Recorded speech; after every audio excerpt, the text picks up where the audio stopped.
Yes, welcome to Ask Me Anything here on Studio Live today. My name is Pete and I'll be your host for the next hour, 2 hours, depends how many questions you have because this is Ask Me Anything. If it's your first time here on the channel, my name is Pete and this is Studio Live today where my goal is to help you create, record and release your best music, and we do that on the channel through tips and tricks and tutorials and live videos just like this one. And I get lots and lots of questions. I do a weekly Q&A show, but sometimes I feel like I'm getting so many questions. I just need this cathartic release where I get out here for a longer period of time and have a bit of a casual chat, answer a few questions, talk about music, life, the studio, and everything. The answer is 42 before you ask the really tough questions. But if you are here live on YouTube or Facebook, let me know. Let me know who you are, where you're from, and if you've got a question, as Jade has very kindly pointed out here, Jade, one of our moderators here in the chat, has said,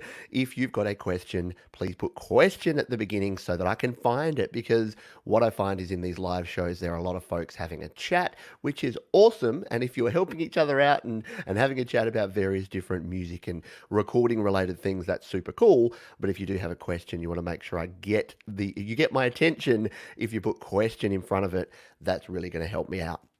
So I've got a bunch of topics that I've got here to talk about as well, some things that have kind of been brewing and come in through the week, and I'll be talking about some of those. I'm also going to throw out some random shots here, some random questions, just to keep you folks on your toes. So it's not just me yammering on here, that we get a little bit of audience participation going on here. So why don't I throw out the first question? I have it over here in my banners. The first thing I want to know from you this week, and I'll let you know my answer in just a moment, but what was the first live gig you ever attended? What was the first artist or performer or band or show? What was your first live music experience, I guess would be a better way to put it. I'll let you know mine, the one that I actually tell only people that I know and trust, like you, and then the one that I pretend was actually my first live one because it's less embarrassing. I'll tell you both of those in just a few minutes, but I want to hear from you first of all, and then we will dive into some of the questions. Let's say g'day to the folks who have been here. Hello, we've got Harmion. Says, I know nothing about mixing, but his videos have been very helpful. Well, that is very cool. That is what we're here to do. Hello, Siraj, you've got a question there. We'll flip around to that one in a moment. Six String Gunner is here from Cleveland, Ohio, checking in. We've got 1,000 watts. Tom Richel is here. We've got Scott. We've got Bubba. We've got Mr. Stu Cash. I'm interviewing Stu and Andy from the Indigo Sunsets. That interview in only 3 days' time. We'll talk about that a bit later as well. SM Borthwick is here. We've got Sion. We've got Jeff Brush from Kitchener, Ontario, up there in Canada. We have Jack Shagun. Hello to you. Hope you're doing well. Ian is in the house. Hope you are well. We've got Siaz. Hope you're having a great day. Likewise to you. It is morning here. It's morning time. It's only 7:30 a.m. for me. I've only had one coffee. This is me on one coffee. Imagine me on multiple coffees. Yeah. I don't have a coffee to have during the show. I'm only on the water so that I can stay hydrated for the show. But I'll have a coffee as soon as we're done here. Radio. Let's look at the first live gigs. We got some first live gig answers coming in here, and that was our first question. First live gig from Sion was Brandon Heath. Got to meet him in person. That is very, very cool. Jeff Brush, too old to remember. I hear you. Jade's told me this before, but her first one was Kiss at VFL Park, which is like a big football stadium, oval, back in the day. 6-year-old kid. It was amazing. Sounds amazing. Bon Iver, but I consider 21 Pilots being my first show. Both of those are cool. I love it. Very, very cool. Let's see. Anyone else? Andrew Goldsby is here. G'day to you. Metallian's here. Hello. Hello, my friend. I hope you are good tonight as well. I'm just scrolling down the chat here. We've got some questions that are coming in here. Kiss was your first concert too for Jeff Brush. Blue Oyster Cult. Classic. That's a super cool story. Love it. Love it a lot. Who else have we got here with any other ones? Hello to you, Worship and Inspiration with Tricia. Thank you for all you do. Thank you for your support. Richard's got Status Quo. Man, you guys have got some really, really cool stuff. Stu Cash was the Levelers in Wolverhampton and was phenomenal. Excellent. Good stuff to hear. Let's see. Drake Bell at my school 3 years ago. It was a great day. Also saw 21 Pilots. 21 Pilots I haven't seen yet. I really want to see them. The Warped Tour back in 97, or maybe it was 98. How cool were the Warped Tours? We had the big day out here in Australia. Similar kind of deal as well. Uh, Eddie Money opened for April Wine. Eddie was loud. Yeah, very, very cool. All right, I think we've hello to Dan Marino is here. We've got Jessica Jan from BC, British Columbia, over in Canada. Hope you are doing well. Solrak MC is here as well. Rose Royce was Gerald's first. Very cool. Manic Street Preachers back in '97. Oh, Manic Street. That's a deep cut. The old Manic Street Preachers. We're asking your first ever live music gig here at the moment. So if you do have that, Benedict Stewart says first live went to see Paul Jones Blues Band, a great UK blues band. Met the singer and got a signed CD. How cool! First gig was Oasis. 97 Newcastle, very cool. Medallion, it was Kiss. They toured a live. They recorded a live too. Oh, so many cool things. Oh, I got hit by a flaming broomstick in the back at a Kiss concert. Was not injured. Whew, that's high octane there. Tom Rochelle first live gig was with some classmates of mine's band, the Jerks at the local coffee shop. Were they just Jerks or they were? It's called the Jerks. First real band was probably Marilyn Manson. Nice. In December 2000. Hello Bob from Puerto Rico. Hope you're doing well. Six String Gunner says Pink Floyd momentary lapse of reason tour in the 80s. Some very, very cool stuff there. Sion says, I did go to a Taylor Swift concert 2 years ago. It was really cool. I would judge you on that, but I'm actually kind of into Taylor Swift these days. Her song, the Need to Calm Down song, that I actually covered that recently. And yeah, I don't know, I've got a lot more respect for her than I once did. I think she's graduated from being kind of the sort of stubborn, arrogant teenage kind of style. She's actually matured quite a lot. Anyway, we're not here to talk about Taylor Swift yet. Ian says, I've never been to a live gig yet. Well, yeah, it would be tricky at the moment, but we will definitely get there. Mine was in Nigeria with a group of amazing singers. Well, that would be super cool. Like, I can imagine that would be pretty unbelievable. Rightio, we'll get into there's the question. If you do have more comments about your first live gig, we'll get into that. But I do want to jump in and answer some questions in a minute. For me, for those in Australia, you'd know Johnny Farnham. He was a big sort of pop singer back in the day. Was basically the first artist I owned on like album, like a vinyl, and on a cassette. Like I was a big John Farnham fan, so I saw him live with my dad. That was probably the first ever live concert I saw. The one that sort of with more the sort of music that I would consider now was the Presidents of the United States of America at the Adelaide Entertainment Centre. Me and my friend went along there, and that was my first mosh pit. So I'd never experienced a mosh pit prior to that, and that was the very first one. So I was probably 15 or 16 at the time. It was back in the late 90s, and yeah, the Presidents, you know the Presidents, moving to the country, eat a lot of peaches, all that sort of jazz. It's lump, those guys. So yeah, that was cool. Righty dokie, we are going to dive in and start answering some questions because that's what we're here for. I'm not here to just ask you about your music experience, but I did want to find that out from you up front. Thank you to Bubba, who says, my weekly deposit in the bank of Pete. Keep the content coming. Not a better group on the web than right here. Well, thank you. That gives me a beautiful confidence boost to go into the next couple of hours and chat about music with you folks. But yes, I do appreciate all of you. I appreciate any donations you want to make to the channel. There's super chat, super stickers here on YouTube. You can donate. All the ways you can get in touch are over at studiolivetoday.com if you like the work I do here and want to support the channel, as Bubba has done here. Righty dokie, we've got any other... SM Borthwick says it was my brother's band Mantis. I think I was 10. I was 8. Sadly, he's never played live since. Bummer. Bob said The Who in the 70s and Jimi Hendrix walked onto the stage. He was bummed out in Chicago. Wow. I've got to tell you, there's some stories here. There's some stories here from the folks that are here live. We'll jump in and talk about that in a little bit of time. Yes, Taylor Swift is a very underrated songwriter and musician, in my opinion. Agree with that one. All right, I'm going to go right back to the top of the chat and work my way down looking for the word question. So let's start with Suraj, who's dialing in from Nepal. I can connect a mouse to my iPad, and then I open GarageBand. Mouse does work, but I can't zoom in or zoom out or while split or trim the track. How do you use the mouse properly like you do?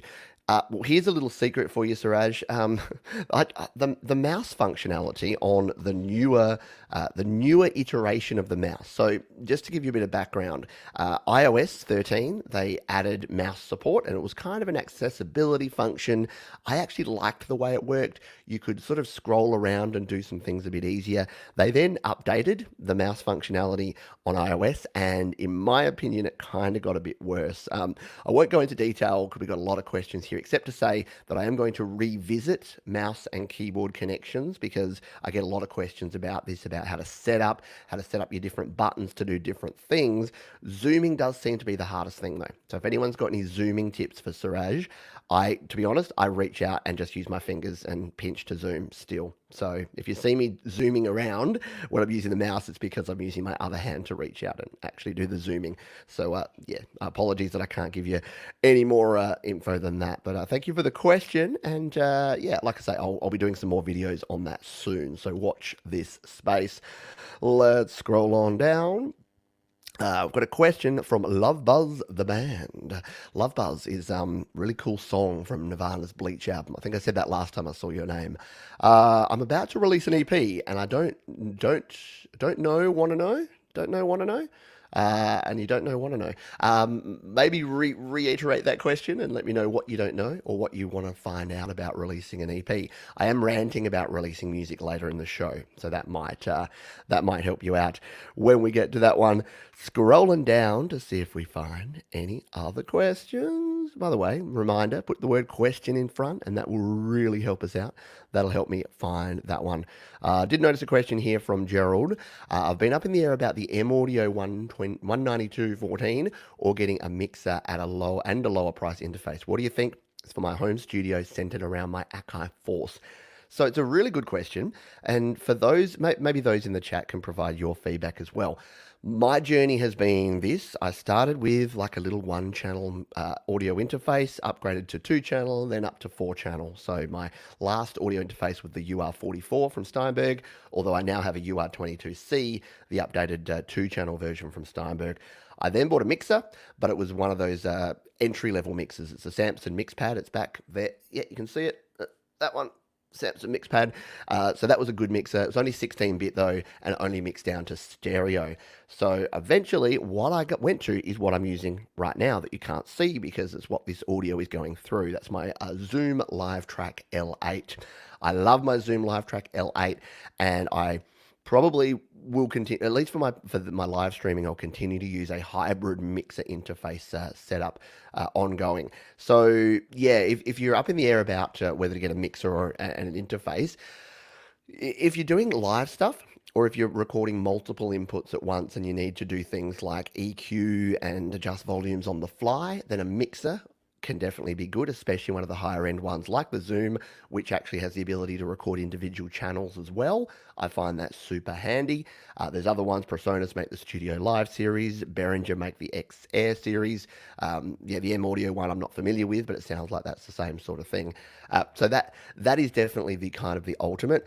You do sacrifice a little bit in terms of quality. So for instance, to get an 8-channel, or it's actually a 12-channel in total, 12 input mixer like the LiveTrack, well, yeah, you're going to pay what, $3.99 for this? And to get the same in like a Focusrite Scarlett, sort of 18i20, something like that, you'll pay a little more because you tend to get, even though you don't get all the bells and whistles with the mixing and the EQ and the faders, the quality of the preamps and the quality of the converters in a comparatively priced interface seems to be better than that of a mixer. So yeah, take it for what it is.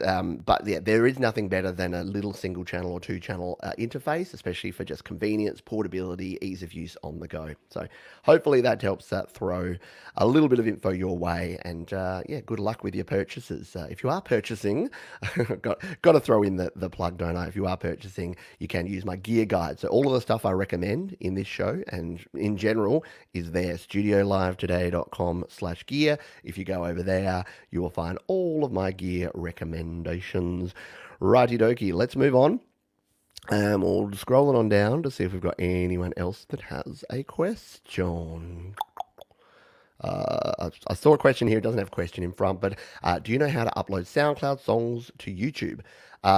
Yeah, so to YouTube, you need a video as well as your SoundCloud song. So you basically need to use something.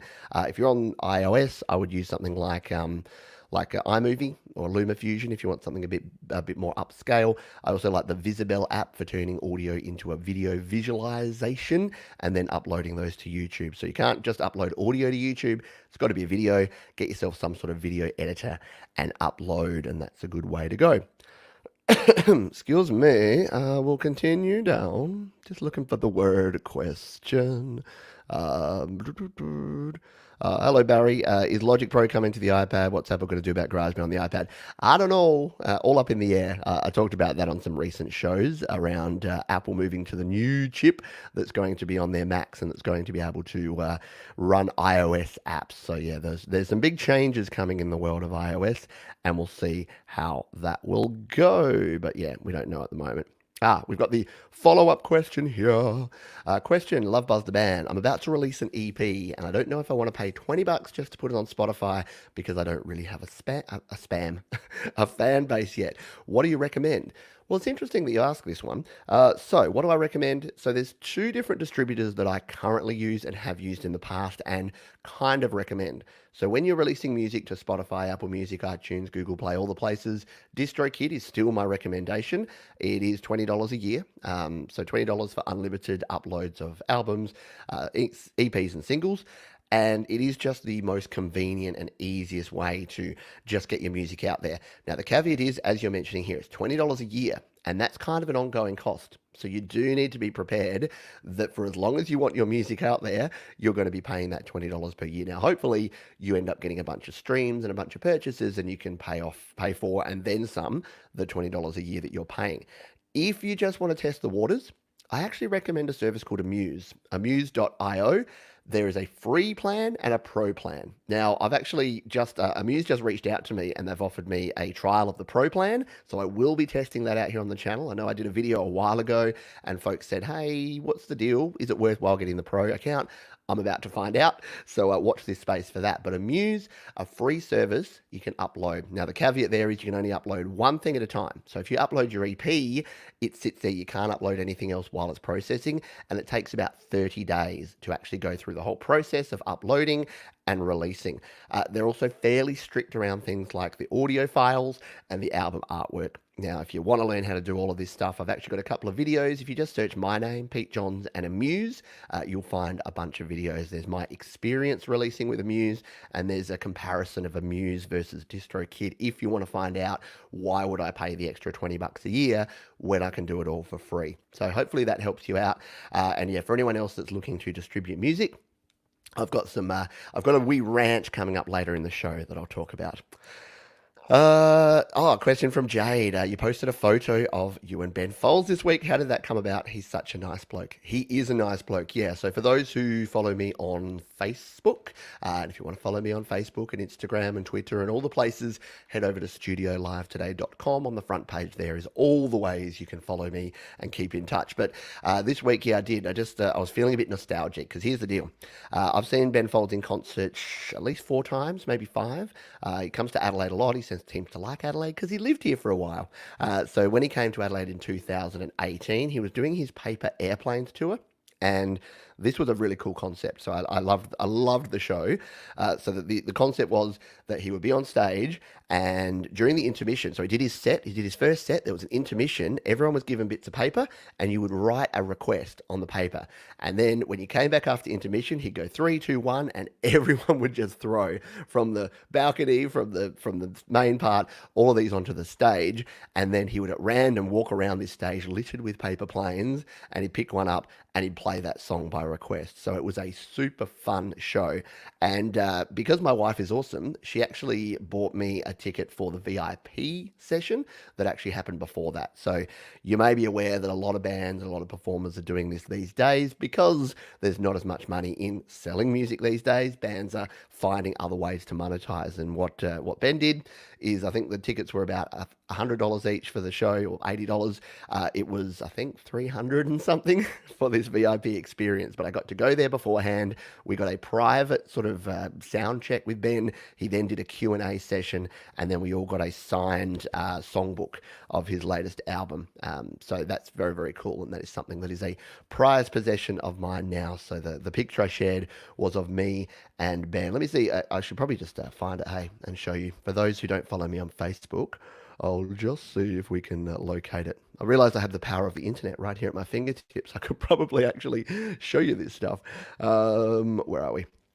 My computer is being a bit slow. It's like you're streaming and then you're asking me to go and do things at the same time. This is crazy and ridiculous. No, cruel and unusual punishment, computer. Sorry, this guy spams. He puts all these videos up here. There's always so many things. All right, here it is. So yeah, there is me and my buddy Ben. There. See if I can bring that up a bit. We'll embiggen it a little bit.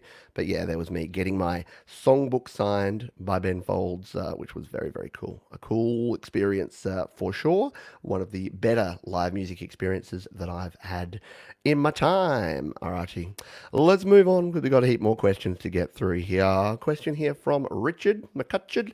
How do you get the video clips people do playing different instruments all lined up for a song? Can you use GarageBand? How do you get yeah, okay. So if you've got a bunch of videos and you're say you wanted to do like a lot of those lockdown things people are doing now where they're all performing. Here's the tip. It's not super easy. Depends on the software you're using. If you're using something to edit your video like Adobe Premiere Pro, there's actually an auto audio sync function in there. But not a lot of other, your iMovies and even your LumaFusions, they don't have automatic syncing of audio. Here's the tip. It's very low tech. It's very old school. It's this. What am I talking about? When you're doing something like this, and say you're playing along to a song or you're playing a part, doing that will sort of line up your timing of things. So it's a little bit harder if you're actually playing along to music, but it's actually not that bad because with music, in the background, it's actually really easy to do that because you're playing along. But what I would suggest is, yeah, playing along, and like if you are playing and you want to sort of sync up audio, or you're doing an interview or something like that and you've got multiple videos and you want to sync the audio, what that does is it creates these little peaks in your waveform of your audio, and then you can line up those peaks, and if everyone's doing that at the same time, it's going to work. Now, as I'm thinking this through, if you're doing it with music, it's not exactly going to work exactly the same way. But if you have the audio playing in the background, well, it's pretty easy because you can just line up the waveforms then. If it's audio and you're all playing along to the same audio, you can line up the waveforms that way. So, and the other thing is what you can do is build in that to your track. So if you are playing along, you'll notice that if you're singing karaoke or something like that, they'll have like a, and then it will kick in to give you the rhythm and to give you the beat. That can also be used well for that sort of thing. You can then obviously cut that audio off at the end, but yeah, that helps you line up the audio. When you're doing video editing, you're trying to line up audio, you just need to find something that's distinct and that's going to help you line it up. Hopefully that's semi-answers your question and helps out. Question here from Kiaz. Is there another way to reverse a sound without merging it? I want to reverse a piano note to build up for a transition in my song. I hope my question is clear. So yeah, there is. Short answer is yes. I wonder if I can do a quick demo and if it'll actually be quick enough to demonstrate here. I don't want to spend too much time on one because I know we've got lots of questions, but we do have a bit of time here, and I probably do need to get, I'll throw Reflector up here and we'll get my iPad on the screen and I'll just quickly show what we can do here. So we'll bring my iPad up. We will mirror that sucker up to my desktop. It's working. There it goes. And then if we share, there it is. Here's my iPad and we'll share it on over. Boom. We'll embiggen it. Yes, it's a perfectly cromulent word. I don't know what you're talking about. We'll embiggen my iPad view here. There you go. That's in big enough. Oh, my little logo there hasn't worked out. I'll just pop your question down for a moment there, Ciaz, and I'll turn off. I'll turn off my shameless promotion. Where did I put that? There it is. All right, so we're all good here. So what you're talking about here is the ability to do a reverse piano. So if you've got an audio track, in fact, let's come out of here. We'll go into this demo. So if you're looking to reverse, I'm using AirPlay. I need to just unplug and replug my audio so that it doesn't go through AirPlay, it comes through my interface. If you're using a track like this, what you can do is just reverse the actual audio waveforms. So it's just catching up there. So if you've got, say, that there, at the moment, if we solo it, let's just turn up my volume, and if we play this soloed, like so. When you open your eyes up to... So what we can do is if you've got a sound like that that's an audio sound, pretend that's a piano, I know it's not, you can go to settings and you can literally just use the reverse. So you can have something like that. No, you wouldn't do that obviously, but if it was a big piano chord, instead of going ding, you wanted it to go like that, you can do the same thing. The problem is that most of the time, the reason I say you need to merge is that you'll be using a virtual instrument. But what you could do is if you had like a loop of the piano sound, like an audio loop or an Apple loop of it, let's just see if there's any Apple loops here that are like piano chords, shall we? So we'll come in here, grab my other keyboard, and we'll go piano. Are there any like one-shot piano kind of loops here? What about, that's angelic piano chords. No, that's going to be, I think a lot of the problem with the pianos here is that there's not many one-shot kind of sounds. They're all piano bits. We could probably use something. Oh no, that's the green ones aren't going to work because you'll have to merge them down. Yeah, no, they're all going to be like this. What I'll do is, so I'll show you the method in case you're not aware of the method we're talking about here of doing it with a keyboard sound. If you came in here and you wanted to create like a cool piano, reverse piano effect, what you do is you grab your piano like this. You would go, I'll probably go into chords mode here just to make it easier. Except we need to get some lower chords, don't we?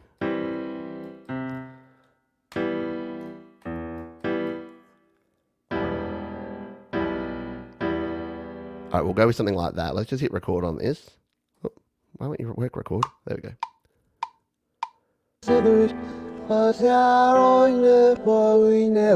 Sky above, and you see the world. I didn't. There is nothing that. Oh, my mouse is not working. It's I'm jinxed because of that first question that was about the mouse usage. Yeah, there you go. We're back now. So we just want one of these chords, right? So say we just wanted this lower chord that I hit here, like that. We wanted that to do its thing. We'll just quickly edit it.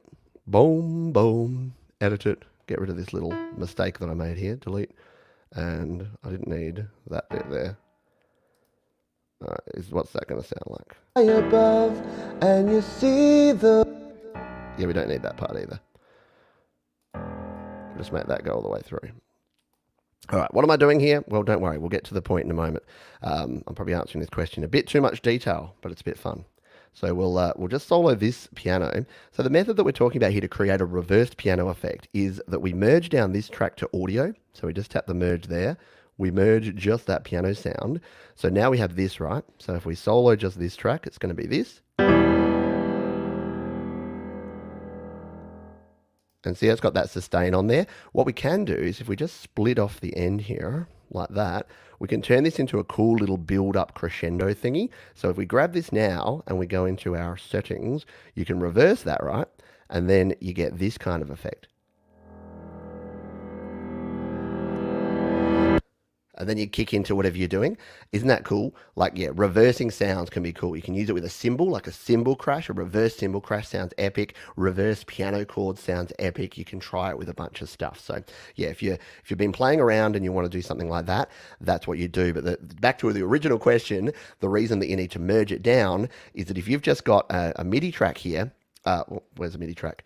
A MIDI track here, you can't really reverse the sound. It will just reverse where it's played, but it's just triggering a note, yeah? So you need to convert it to audio before you can do that.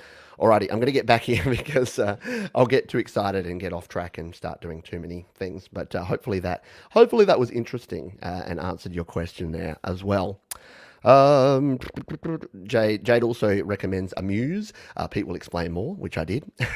She knows my answers now. I could basically one day just not do the show and get Jade to just be my what are they called, like avatar to come on here and just say all the things that I would say. My man Asa, hope you are doing well. Does anyone know if there's a MIDI keyboard that has blind accessible software control panel for editing controls and settings? That's a really good question. I don't know personally. Yeah, I really don't know, but hopefully someone else has some insights into this. I know there's a bunch of visually impaired folks who do watch the show and are here on the channel. So if anyone's got any ideas, any suggestions for Asa, please let us know and we'll pass those on. But yeah, it's something Asa's been sending me some really cool resources and some interesting information about how visually impaired folks are actually creating music, especially with iOS. iOS seems to be a pretty good platform with the accessibility with things like voiceover and other things. But yeah, I can understand and appreciate using a MIDI keyboard is not going to be the easiest thing if you couldn't actually have visibility of some of the controls that you're using. So hopefully someone can help you out with that. Question here from Trisha. My audio interface sometimes doesn't connect to my iPhone, but works just sometimes, and I have to plug and unplug severally. What do you think might be the problem? Yeah, you're probably all going to sing along with me if you've been on the channel for a while, but it is most likely that you may not have a genuine Apple Lightning to USB 3 adapter.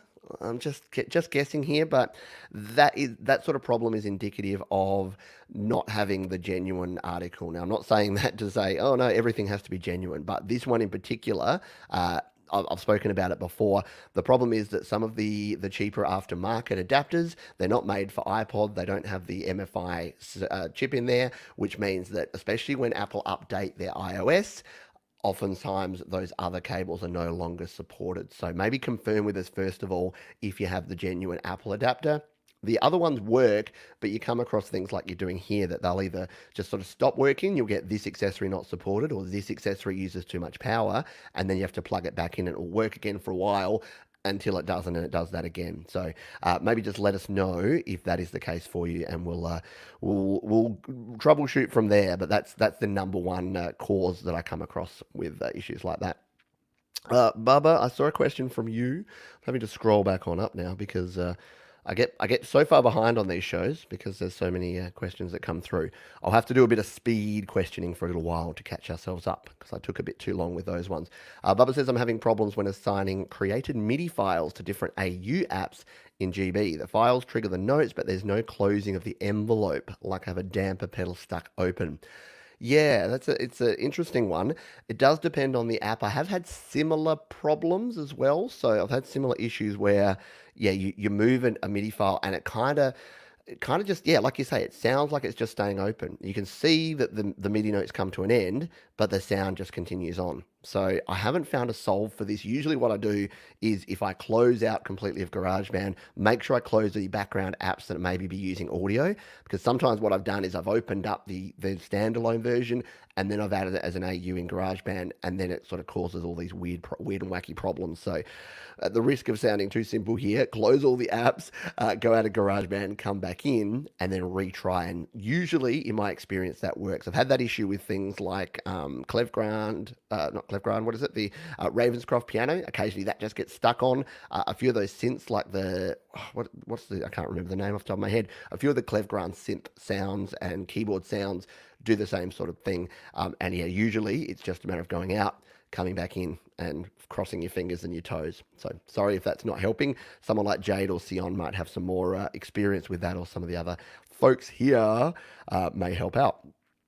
We'll continue on. Another one here from Siaz. How can I get more instruments and sounds for GarageBand iOS? I have an old version of GarageBand, so I don't know if that will matter.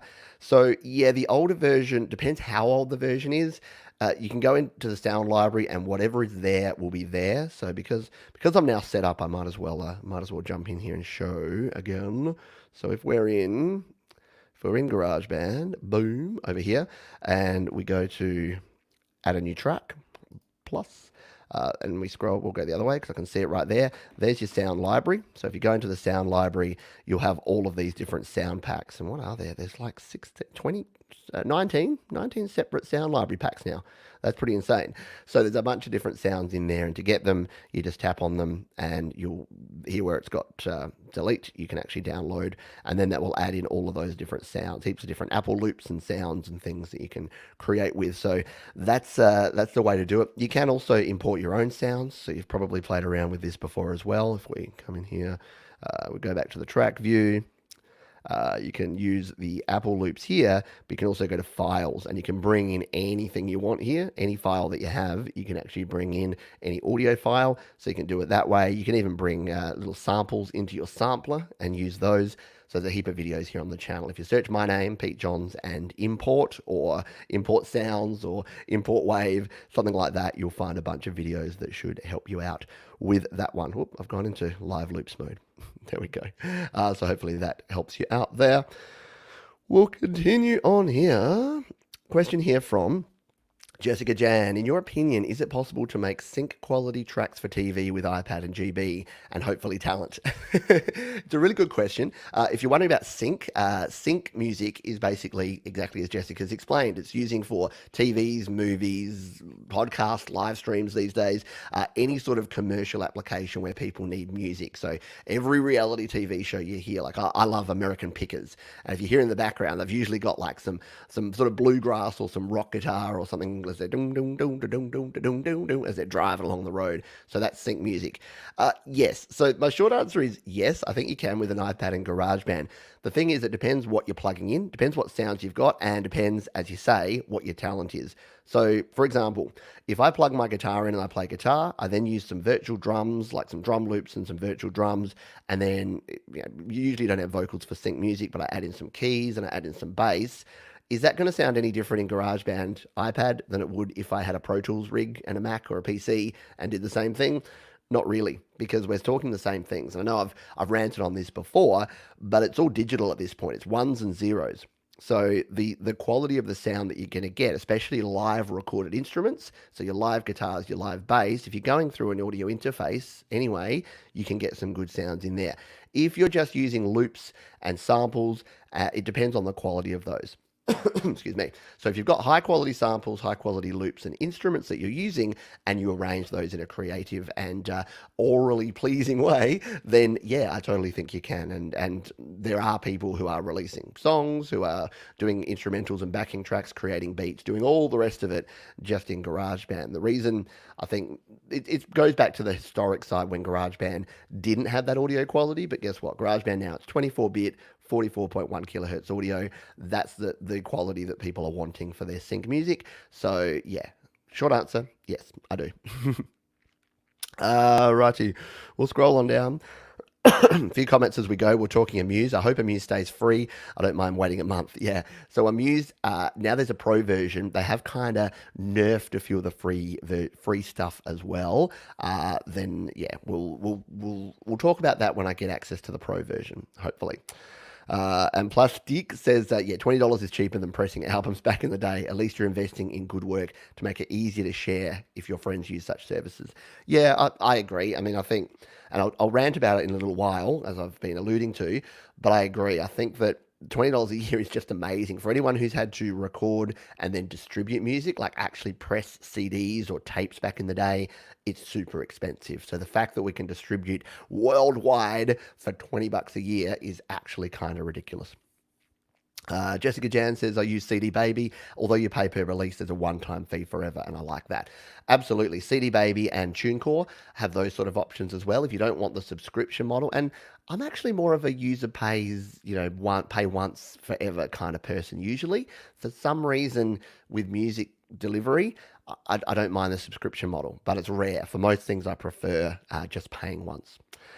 Talking Ben Folds, this is how far we are behind in the chat. I saw a request show at the Sydney Opera House of Ben Folds. Was great. Seen him play about 8 times. Yeah, he's a bloody legend, as we'd say here in Australia. I think he's still in Australia. I think he stayed here. I think he said, I'm not going back to the States for a while. I think he's over there in Sydney at the moment, just hanging out in an apartment, playing tunes. He released a new song, actually. He released his 2020 lockdown song. So go look up that. Here's an interesting one. My favorite 5 artists of all time. Really good question. I'm just gonna reel them off. This is probably not exactly right because I haven't had time to think. But Ben Folds is definitely among the top five. Weezer, love me some Weezer. Saw them live as well recently. Love the Foo Fighters and Dave Grohl. Epic band. They Might Be Giants are just amazing. Saw them live a year ago. They were brilliant. And I'll just go 90s grunge because I can't really choose between Green Day, Pearl Jam, Nirvana, The Offspring, Soundgarden, Alice in Chains. Like, yeah, that whole stuff. So I gave you like 10, but yeah, that is where we go. Or Auria Pro has a video feature to sync video to your project. There you go. Auria Pro is a DAW, but according to Jay, there you can sync your audio to your video project, which sounds like it would be very, very cool. Uh, Scrolling down to see if we have any other questions before we go off and rant on a bit of a tangent. So there's folks helping Bubba out with his question around the AUV3 stuff and some of those challenges that he's having. Once again, yeah, if you've got a question, throw that in. Yes, I am your brother from another mother. Yes, you could easily do an impersonation of me and get away with it because we say a lot of the same stuff. Signature Music Services. Hello, don't think I've said g'day to you. Yes, the Muse is very cool. It does the job, and I'm really keen to check out what the Pro features do and if there's any difference between that. Finley Wright, is there any audio interface under $50 US? There used to be. Let's see if there still is, because I was going to talk a little bit about gear in this one as well. So why don't we jump over and take a look, because I do get asked this question. Basically, the question is, what is the cheapest way to get a pro quality sound? And I normally point over to the Steinberg UR12 or the Steinberg UR22 Mark II or UR22C. They're not the cheapest, but they're the cheapest quality sound in my opinion. You've got up to your 24-bit up to 192 kilohertz. You've got a good quality converter. You've got the Yamaha D preamps in there. So that's what I go to. The one that I do have, do I have it handy? It's over in the cupboard over there. I can, no point me getting it because I'll just show you on the screen here. But the one that the one that I've recommended if you want the most budget is the Behringer UM2.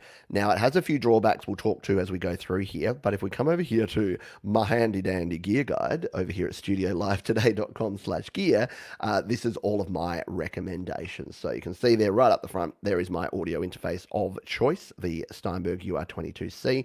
But if we come down here, I've also got this section here with all of the audio interface. So these are all the ones I've used. These are all class compliant and iOS compatible. So I only recommend gear that I know will work on Mac, PC, iPad, and iPhone, because I know many of you are mobile creators. So these ones all do. So the Behringer Euphoria UM2. Let's take a look at what it is in USD here over on Amazon right now. We'll do a bit of a live check. It is, guess what? Out of stock. And this is the main problem that you're going to have. So this is saying there's 11 options from $152. So you can buy a secondhand one for $150. Now these usually retail for between 39 and 49 US, but the current situation in the world means that a lot of this sort of stuff is out of stock. So the bigger problem you're going to have is finding something that's good quality, but also in stock and not be, please don't go to eBay and pay the rip-off prices. People are gouging folks right now, and it's horrible. It's horrific out there. If you need to buy a webcam, you need to buy microphones, headphones, you need to buy audio interfaces, find something from a reputable retailer that's in stock. Otherwise, you're supporting people who are ripping people off, including you, because you'll be being ripped off. But here it is, the Behringer Euphoria UM2. It's a very simple interface. It's got the one mic and line in. It's got an instrument in, headphone jack. It's got at the back there, where are we? Where's the back? Boom, boom, boom, boom. We've got all these pictures and none of them at the back. It's got RCA, so it's got unbalanced outputs on the back. So that's one of the drawbacks. It's only a 16-bit interface, so it doesn't do 24-bit, and I think it's 48 kilohertz, so it only goes up to 48 kilohertz. So it's not got the best specs, but it's a pretty good option if you're looking for something entry level. Let's just see if there's any in stock at our friends at Sweetwater. Where are we? Euphoria UM2. If we go to the Sweetwater link, we'll see if they're in stock there. More on the way. There you go. Same thing. But $48. Actually, they're 48 at the moment, down from 59.99. So you could do worse than to throw in, add one of those and get it on back order. And then when they come in, you'll pick up one of these, especially if you just want a cheap, convenient way to get started. And these things kind of hold their value, as you can see. So if you pick one up for 48, you'd probably turn around and sell it on the secondhand market for 40. 45. Like, I don't mind people making back their money. I just hate people buying things and then selling it for twice the price just because people are in a crisis situation where they need to buy it. But yeah, I would recommend that one as far as your budget entry level interface. If you've got a few more bucks, of course, I would say go up to something like the UR12. Let's see if there's any of those in stock at the moment and what they're priced at. Yeah, so 109, again, they're on back order. And again, you're paying about twice as much. You're getting a much more sort of solid, high quality interface. It's made of aluminium. It's built like a tank, but you are going to pay more for it. So you're going to pay around that $100 mark. But you're going to get 24-bit quality. You're going to get a better quality preamp and better quality. And when I say better quality, usually less noisy. The problem with the Behringer is that the preamp quality, the digital converters and the preamp quality means you get a little bit more noise in your signal, and your signal to noise ratio is a little bit worse. Something like the Steinberg, the reason I like that is that the signal to noise ratio is better. Radio, sorry, I went off on a tangent there again. It's a good thing this is a long show today. But hopefully you would appreciate just the more of a casual, we can dive into a bit more depth with some of these questions and give you some more satisfying answers and help you out. Where was I up to? This is going to be the challenge, is finding out where I was up to and not missing questions. There I was. There I am. Yes, so there was Finley's question, and then I saw another one.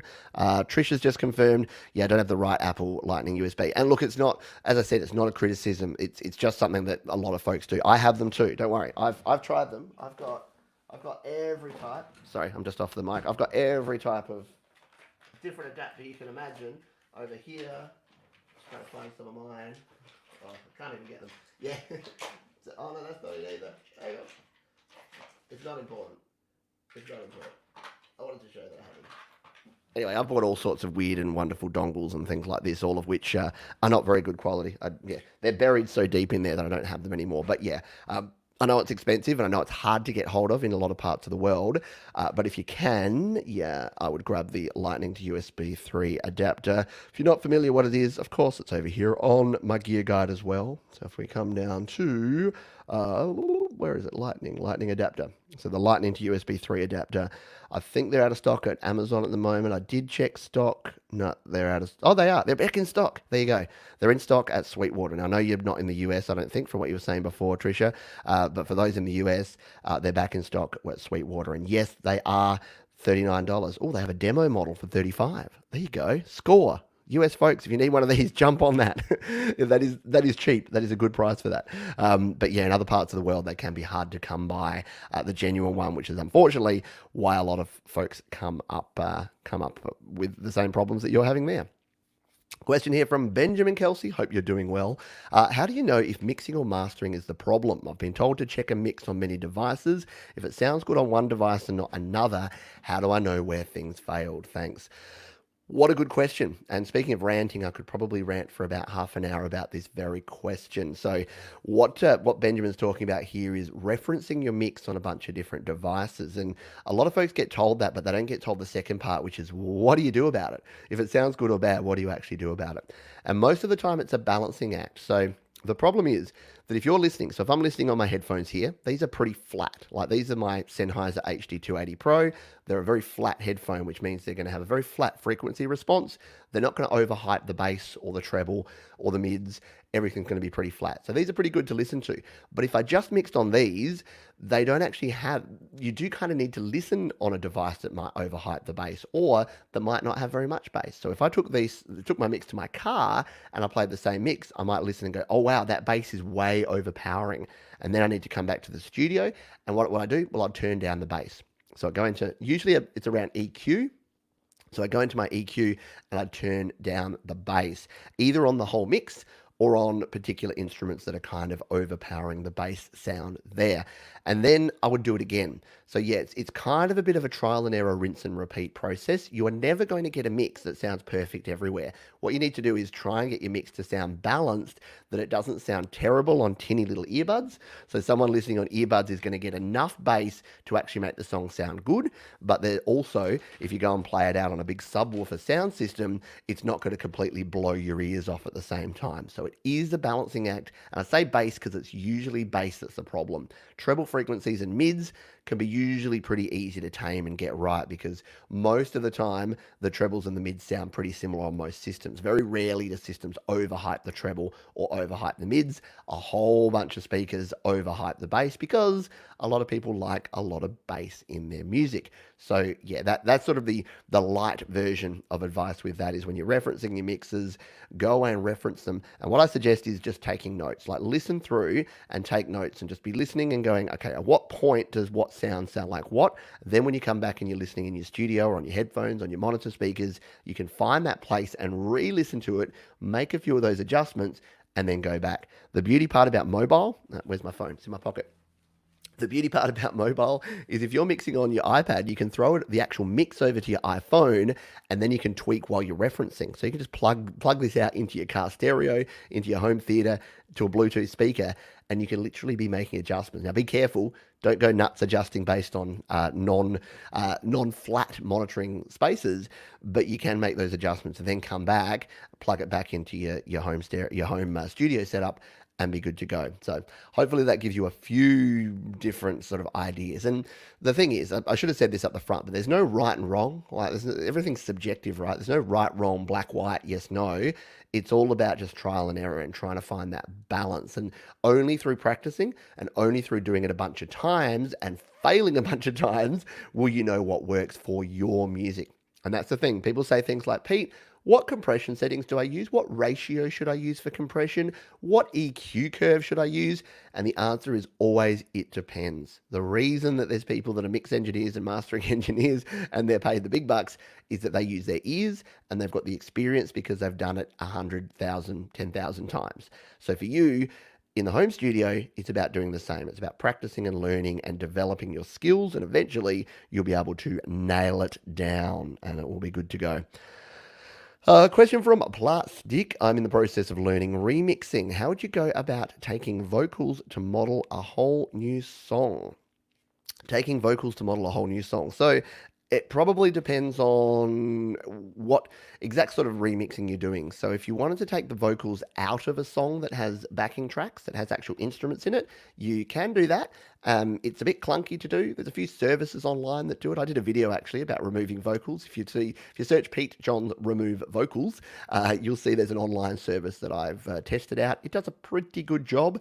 And if you bring it then back into some other things and chop up the samples and use them with a bunch of other sounds, then you can definitely do it. I should probably do something like that. It might be a fun project to grab one of my old songs and show you how you can actually extract out. Now remember, with any remixing stuff, keep an eye on the copyright side of things. You need to have permission to use the samples of the things you're doing. I'm pretty sure you already know that. But yeah, if you want to take the vocals to model a whole new song, then yeah, you totally can do that. Easier is if you can get like a clean vocal track that you can sample. So for instance, I've shared some of my whole projects and people have actually took the vocals out of that and then re-instrumented. That's not a word, but redone all the instrumentals, and that works well as well. But yeah, there are ways around it if you're getting into the remixing scene. Alrighty. Thank you, Jade, for suggesting my gear guide. Yes, all the gear recommendations. If you've got a gear question, then yeah, you can actually go ahead and go to the gear guide. Sorry, question here. That's another. So if it's sounding good everywhere, what's the point of mastering? That's another way to look at it. Yeah, so often people get a little bit, like most things, and myself included, people get a little bit too intense with what mixing and mastering and the need to master. If it's already sounding good and you're 100% happy with your final mix, the only mastering move that I would suggest making is limiting. And the only reason I say that is you want to make sure it's at a competitive volume. So the final stage is, if you're totally happy with your final mix, instead of just going, yep, it's cool, I'm releasing it, make sure you listen to it in conjunction with a complete completely mastered track. So just bring it in, like bring in your file and then play yours and then play like a comparative song. So when I was doing rock songs, I used Rage Against the Machine because I'm like, I want to sound like Rage Against the Machine. So I put my song in there and then I play the Rage song and I'll be like, oh, mine just doesn't compete. And then when I look at it, I just need to master it by just adding a limiter and bringing it up a few dB and then sort of flattening off the top a little bit. You don't want to crush it. You don't want to remove all the dynamic range. We've talked about this before in other mastering videos, but you do want to make sure that you've got a competitive volume level. So I 100% agree. Mastering is almost not gone, but because we've got so many options to mix and to get our final mix just popping, if it's sounding right and it's sounding good, the only thing you may need to do is a tiny tweak of limiting. Or you know what? A lot of people just throw a limiter on the master bus of their mix, and that's their mastering process. Cool, more power to you. Just make sure that it is going to be competitive, especially on places like Spotify and Apple Music. If it's playing and there's another song and then your song comes up and the volume or the overall gain is significantly lower, folks are going to notice and it's going to impact the listenability to your tracks. Righty dokie. We'll continue on here. Scott has a question. He said, I think you touched on this briefly before, but do you have any quick tips to help with creativity? You said taking walks helps you personally. Speed thinking was another one I recall. Yes, I will answer this in one drink's time. So, yeah, creativity. It's a hard one. It's like, how do you be creative? I can't remember the quote. I'm going to totally butcher it, but some famous writer was asked, how are you creative every day? And he's like, every day I'm creative. It just happens to be at 9 o'clock every day. I totally ruined that. But basically it's saying that, yeah, there's no secret method, magic formula to creativity that's just going to suddenly make you be able to do it. But starting is 100% the best way to do it. So I use a lot of exercises. You talked about speed thinking. If you're new to the channel and you haven't seen me rant about that before, speed thinking is just getting a topic or a word or a sentence or a phrase and then putting 60 seconds on the clock and thinking of as many related words to that as possible. So say you're writing a song, and I've said this before, but I look down and I've got my water bottle. I think I've used this exact one before. Let's just go bottle. So I go bottle. I'm like, oh, bottle, message in a bottle, bottle of water, bottle of Jack Daniels, bottle of beer, pub, restaurant, hotel, steak.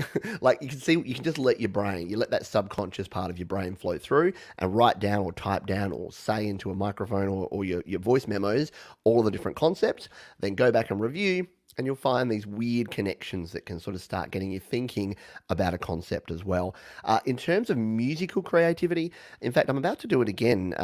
About a year ago, over on the GarageBand users Facebook group, we did an 8-bar, 8-track challenge.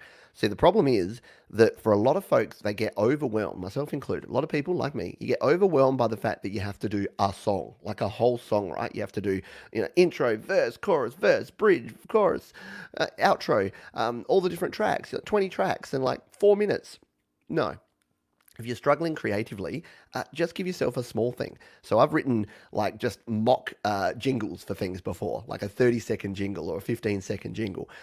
Pretend you're writing theme music for something. If you're doing that, write an instrumental track. Or what I like to do is an 8-bar, 8-track challenge. So I'm like, how can I squeeze cool stuff out of just 8 tracks in just 8 bars? So I did a song called 8 Bars of Love. I'll see if I can find it, actually. It's kind of fun, just to demonstrate the purpose, since I have my thing here. If I can find it easily. No. I don't think it's actually here. Is it this one? I'll see if it's this one. I don't think it is. But yeah, I did that challenge a while ago. And yeah, it worked out well. But yeah, just give yourself a smaller thing to do. No, this isn't it at all, is it? I only know 4 notes on my... Oh, this is weird. I don't even remember what this was. But this is definitely an 8-bar challenge one. It was only on 5 tracks. Let's have a look. Sorry, I'm getting a little bit sidetracked, but that's okay. We've got plenty of time here to get sidetracked and then to get back on track in a moment. And Scott, you are a wonderful supporter of the channel, so I want to give your question here some time and some space. So we'll bring my iPad back up here, shall we? I'm using AirPlay, except no, I'm not. I'm going to unplug and plug back in so that I can get the audio going on here. There we go. So this is apparently something that I don't actually remember that I did. Yep, we'll turn on the monitoring. Thank you. I don't actually remember doing this one. which is a bit weird. Have you got any of these GarageBand projects that you just don't even remember doing? Yeah, this is one. So this is the sort of thing that I was probably doing one day when I was bored, lacking inspiration. I can't even remember what it sounds like or exactly what it does or why I did it. But let's just play it and see what it does, shall we? I only know 4 notes on my guitar. I only know 4 notes on my guitar. I only know. Yeah, okay. I don't quite know what was going on that day. But yeah, apparently I only know 4 notes on my guitar. Go figure. But that's the sort of thing that you can do anyway to get out of a creative rut if you're trying to find your way. Yeah, just do something fun. Sometimes I think we get a little bit too caught up in the whole we have to do a full production, a full song, full track. Yeah, just do something short and fun. Short, fun, loud, enjoy. But thank you, as I mentioned, for your ongoing support, my friend. Solrak is here. Excuse me. Hey, Pete, do you think you can gather anybody that is having a problem with iPhone 11 Pro Max and iPhone 11 Pro from iOS 13.5.1 into 13.6 by connecting USB to Lightning and count them to see if we can somehow report that to Apple so they can fix the problem faster? Yes. So Solrak, yeah, you messaged me about this separately. So you've been having an issue with your adapter using your iPhone 11 Pro when you went into iOS 13.6, so the USB to Lightning adapter. Now, full disclosure, I haven't actually updated even my 10S to iOS 13.6. So, yeah, if there's anyone watching on the stream, let us know if you have had a similar sort of issue, and if you are having any issues, and if you've got any workarounds. Apparently, apparently Apple have said they're sending you some new gear to try out, I think. But yeah, I wasn't aware of any similar sort of stuff happening. I definitely haven't had issues with that. There we go. If anyone's having issues with iOS 13.6 connecting to Wi-Fi or fast battery drain, do a hard reset should sort things out. Yeah, let's just pause on that for a moment because I was going to rant about this anyway, but so many folks come to me and they've got problems with issues with apps or with sound or with hardware, and they haven't done the basic stuff. So, and I say basic stuff, it's not obvious if you haven't done it a bunch before. And yes, I'm literally going to show you how to turn your phone off and on, but I'm going to show you a couple of additional things here. So, when you have a problem with your phone, the very first thing that you should do is close down every app that you're running.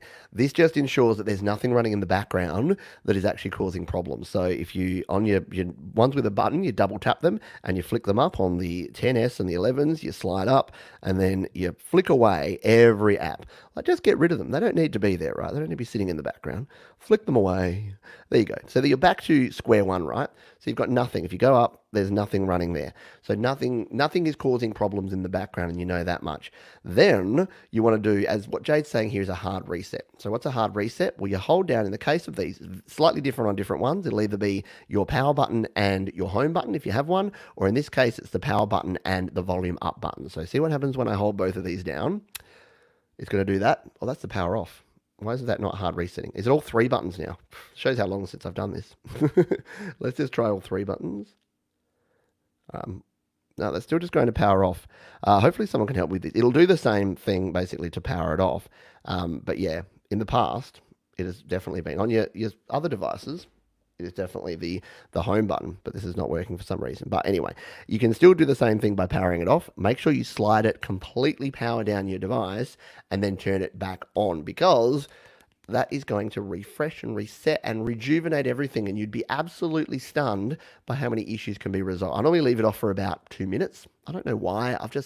My IT days, I've always learnt that you leave stuff off for a little while. I mean, in the old days, it was to cool down in case you were having overheating problems. These things, I was going to say they don't usually overheat until they do. Then just hold down your power button to turn it back on, which we're getting there. Get your Apple logo, you load back up, and you should be good to go. So do that before you kind of do anything else. Like, don't go down the rabbit hole of troubleshooting and going online until you've at least closed all your background apps, turned off, turned back on, done a hard reset, hopefully. We'll continue on. I'll just see what other questions we have. Oh, sorry, I need to go back up. I'm holding Jade's comment up there so that I can get back up and find where I was up to. There I was. Apologies if I'm missing any other comments that are super informative or helping folks out. But yeah, I just have to look out for the word question. Otherwise, we could be here for 6 or 7 hours. But yeah, if other folks have questions, please throw them in the chat. Curtis says, "Hi Pete, I sent a question on this chat about my iPad and iPhone. Did you see it?" Clearly not. Sorry, Curtis, you may have to ask it again. I've obviously seen this one. I'm going to have a quick scroll to see if I can find it, but I can't. I think it's gone. It's gone too high. StreamYard only keeps a certain amount of chat in here, and I think I've lost it. So I apologize for that. Sorry, quick one here. I'm just joining in. What is the fastest ways to get unlimited bars on GarageBand? Well, you can't get unlimited bars, but you can get up to, is it 640 bars that you can get to? I think if you go in here, so the place to go in GarageBand is your song sections in here. Tap like that, and then go to your section, and then tap this little sucker, and then scroll it on up. Yep, 640. 632.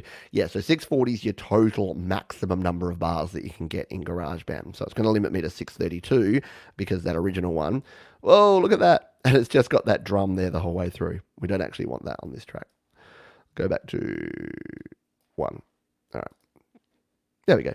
But yeah, so that's the way you do that. You just use your little plus button there in the top right, and that brings you into your song sections, and then you can adjust your section there, and you can go up to the maximum 640 bars. Hopefully that helps you out. Just going to scroll down. I've seen this one. It's not a question, but it doesn't have question in front. But again, I know I haven't said that for a while. But yeah, put question in front of your question if you want to make sure I get to it. What causes a tunnel echo effect sound? Unintentional when people are being interviewed from home. How can this be avoided? It might have been you, but someone else asked me this during the week. And it's an interesting one.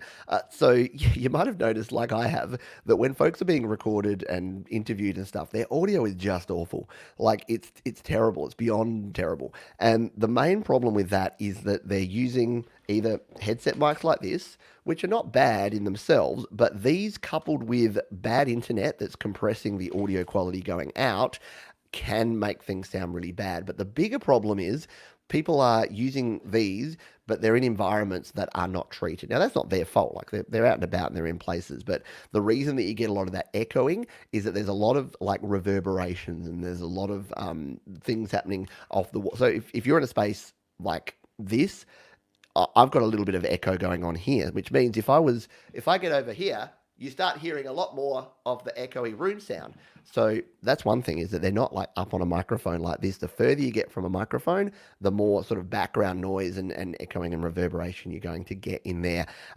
So yeah, it's really just about the three things. Quality of microphone is usually low. The space that they're recording in is usually very echoey and reverberant, and the compression of a lot of these Skype and Teams and all whatever they're using to actually do that, because upload speeds are commonly a lot worse than download speeds. So if you're watching me right now, you're downloading this stream into your device, but I'm having to upload my screen, which I've just realized I've still got my screen up there. I'm having to upload my screen, which is using up my upload bandwidth. And traditionally, your download speeds are often, 10 times, 20 times faster than your upload speeds, because you can pull things down from the internet quicker than you can push them out there. So a lot of people are problems because they're on phones, they're on their wireless networks, they're on other networks that have low upload speeds, can cause problems to the audio.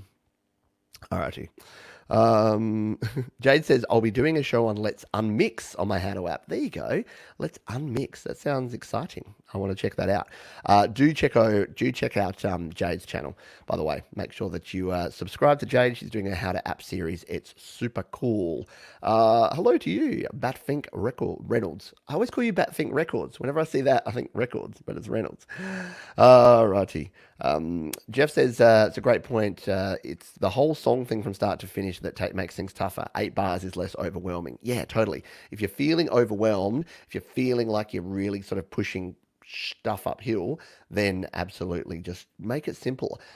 There's a really cool phrase that I use whenever things are getting hard and overwhelming. I go, what would it be like if this was simple? What would it feel like if this was easy? And that just sort of reframes your brain. So if I'm sitting down and so this afternoon, I've got about 20 emails that I need to get through. And I'm like, oh, so much effort. I've got 20 emails to get through. But then I go, what would it be like if this was simple? And I'm like, oh, you know what I should do? I should put Dave Brubeck's Time Out album on. It's like about 50 minutes. I love that album. It just gets me chilled. And then I'm going to crack on. I'm going to set myself a target and just see how many of these I can get responded to in the time it takes for me to listen to Dave Brubeck's album. Like that's the sort of thing. Like, and that would be not only does that make it easy, but that makes it fun, right? How can you turn things around? It's like tidying your room. Let's make it fun. No, not really. But again, I think we spend too much time. And when I say we, by the way, I mean me. A lot of folks spend too much time thinking and worrying about the thing instead of just getting on and doing the thing. There's a good book called is it Eat That Frog, which basically says the first thing you should do any day is the thing that you've been putting off the longest or the thing that you are least excited about. Just get it done. Eat that frog, and then you can move on with the rest of your life. So if any procrastinators in the house, hello, right here, then yeah. And again, once you do something, once you get into it, is it ever as bad as you actually thought it was? If you're a catastrophizer like me, it's generally not. Generally, it's actually a super easy thing. You are just getting rant alert. I know. This was for the last rant too, so Ed was getting in early for the next rant that we're ranting about. I'm just going to continue on here and see. Sorry, I'm going to have to just be really focused in on anything that says question. So apologies if you are saying amazing, great things or have questions that don't have questions. Then, we're just going to have to skip through. Love Buzz the Band is a question. I want to keep a deep sounding voice like in Stressed Out or even in Tyler the Creator songs, but the pitch change doesn't sound right. Do you have any tips? Yeah, so pitch shifting and pitch changing, if you're going especially deeper, can kind of sound a bit weird. You kind of sound a bit sort of strange. Jade Starr did a cool series on vocals, and one of the things she did was around some different pitch change apps. Some sound better than others, some work better than others. Your mileage may vary, but definitely jump over to Jade's channel and check out the How to App series, and she went through a whole bunch of cool apps. So I would try out some of those, but yeah, pitching your voice down never quite sounds right, does it? So, yeah, unfortunately, if you have a naturally high voice, kind of like me, I've got a naturally nasal voice. It's hard to remove that. A bit of EQ can help. So that's the other thing. Don't just change the tone, but if you go into EQ and start tweaking some of the treble and the mids and the bass frequencies, you can often get a better sound by doing a little bit of light EQ. So, check out Jade's stuff and then leave and then use some EQ. Search Pete Johns EQ, and I've got a heap of videos about EQing. Leave it off to allow the caps to discharge. Yeah, it's a lot of things from back in the day that there are a lot of things that we can do. So thank you to our moderators here, Jade and Sion. If like. Again, I don't like saying this in a live show because 99.9% of folks are just awesome and doing 100% the right thing. So if you're here and you're worried about something you've said, you'll know about it. But yeah, those that come onto a live stream to just say inappropriate things and to be DICKs, yeah, see you later. Alrighty, we'll just continue on here. Solrak, so just talking about the question around the iOS 13.6. Hopefully that works out for you. Question here from CWT Country and Western Trio. Some tracks I record in have latency and some don't. Any ideas?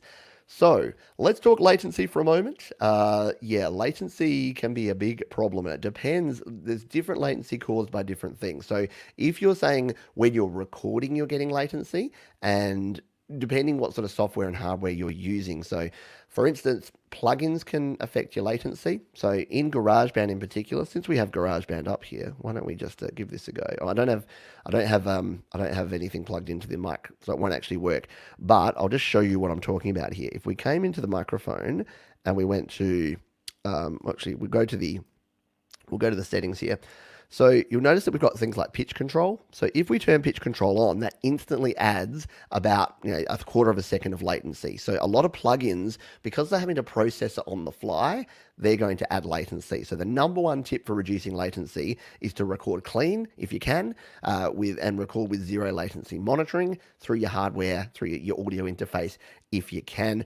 Bluetooth is Bluetooth is also a big no-no. So if you're using Bluetooth to record, that's going to give you latency. AirPlay obviously gives you latency as it keeps popping up every time I look here. So there are a few things, but yeah, the latency often comes down to what the actual hardware is that you're using to record into. So yeah, I would start playing around with a few things like that. One moment, please. I just need to grab. I'm going to take the headphones off. Behind the scenes, I need to close the door and I need to grab my water so that I can hydrate myself back here. Well, I got the headphones off. This feels a bit naked. You can see that I desperately need a haircut. Maybe I should grow my hair long again. Go back to the long hair look of the 90s. Or maybe not. But yeah, hopefully that gives you a few ideas. But yeah, latency is a tough one because it can definitely cause a bunch of different problems. Curtis, thank you, and sorry that I've missed your question before. I have an iPad 2 and an iPhone 6S. Just have to peek over the top. Is there a way to record a vocal or track on my iPhone 6S and take advantage of the features like auto-tune and then export that track to my iPad 2 to add to it or build a song around it, taking advantage of the larger screen? Short answer to this one's I feel like I need to just look over top. Short answer to this one is yes. I'm trying to think back to the version that's on iPad 2. Can you import audio? Because what you'd basically need to be doing there is to import the audio. So if we come over here, is to import the audio. So say you've got your iPhone 6S, which would look something like this. It won't look exactly like this. It'll be on a smaller screen. But you record an audio track like we've got here. Oh, go across. I didn't want you, Files app. Let's just go here. There we go, all sections. So if you had an audio track like this, you could export this. So you could solo just the audio track that you record on your iPhone like that and export it out as a WAV file. That's the easy part. The hard part is I can't recall what version it is you'd have on your iPad 2. If it's version 2.1, I'm not sure that had audio file import options. I could be wrong. But yeah, that's what it comes down to. So what you do here is you come out of this one, you'd export that here. So you go, cancel. What am I doing? There you go. Yeah, you'd select it, you'd share it, you'd export it here as a song file, and you'd export it as a WAV, and then you would send that over. And that's the hard part. Like the older iPads, they don't have things like AirDrop. So yeah, you could use something like Audio Share to use the web browser on your iPad 2 to download it. It's an interesting one. I'll think about it, and if others have any ideas for Curtis here, do let us know. The problem is that one of the things that iOS has gotten much better at since in the newer iPads is file management. File management, and Jay will attest to this, file management on the older versions, if you're back on iOS 9, was virtually non-existent. Like, unless you had iTunes and you could like sync and share stuff through iTunes file sharing, there was really no convenient way to share files unless you jailbroke your iPhone. So yeah, sorry I can't give you a definitive answer, but that's how you get it out of your iPhone 6S, getting it into your iPad 2. That's going to be the tougher one to get done. Hello to Sil Delight. Question: large diaphragm microphone, XLR or USB, shotgun mic for live song cover while playing, or dynamic mic? Whew, that's a lot of questions. Yeah, so microphones and microphone choice is a big one. I'll give you sort of my 2 or 3 minute version of this. In fact, I'll get my gear guide at the ready because I have links to all of the microphones that I recommend over there. So let's share this and go to my gear guide. If we scroll on down, get to microphones. So here's my mic section. So XLR microphones. So yeah, as you mentioned, you can go with a condenser microphone or you can go with a dynamic microphone. Now condensers, this one's actually a condenser mic, even though it looks like a handheld dynamic. It's the AE3300 from Audio Technica. Condenser microphones are really good because they give you a really good quality sound, really highly defined sound, but they do pick up a lot of noise. So depending on your space, they're going to pick up a lot of noise. Now, the reason I use this one is because of its style. Because it's a front address microphone, it actually doesn't pick up as much noise as something like the AT2020 that I also recommend here, this one here. So if you were going for just one microphone that was going to be the one you'd use for everything, and you have a space that is not too noisy, then yeah, I would go for something like this. I'd go for the Audio Technica AT2020. It is just the best balance. Oh, look, it's still $99 there on Sweetwater. but they're on order. Like most things at the moment, everything's kind of on back order. But yeah, the Audio Technica AT2020, my go-to mic if you wanted an XLR condenser mic, which you then have to plug into a mixer or an audio interface. If you have a very noisy environment, then I would suggest going for something like a dynamic mic. Now, dynamic microphones, the Shure SM57 is kind of your industry standard. That's the one that you see, and it's kind of always in stock. I think they've just got like shipping containers of these sitting around. So you've probably seen these before. The iconic little grill at the front there, the SM57, and the SM58 is basically the same capsule, but it has the big bulbous end. So it's got the little grill on the top for more of your vocal applications. But yeah, your SM57 is pretty classic. And a great microphone. Now, the challenge with a condenser is getting enough volume sometimes, so that because they don't pick up as much, you do need a louder signal going in. So if you're recording, say, a really quiet fingerstyle acoustic part, or your vocals are quite quiet, then you may need to get either right up on the mic to make sure that you're picking up that sound without popping your P's, or you might need to turn up your input gain, and that can add noise. So it's weird. With your condenser microphone, you get more background noise. With a dynamic microphone, because you have to turn the gain up, the input gain, sometimes you're going to get a little bit more of a noise floor if you're recording a quieter sound. Now, once you get to the excuse me. Once you get to the USB microphone side of things, most of them are actually condenser microphones. So most of the ones that I recommend here, and I don't actually have I need to update this, my new AKG that is behind me over there. I don't have on here the AKG Lyra, which I'm liking at the moment, but most of those are condenser microphones. The Blue Yeti's kind of like your industry standard USB mic, right? And yeah, and that's, again, more on the way. They're out of stock too.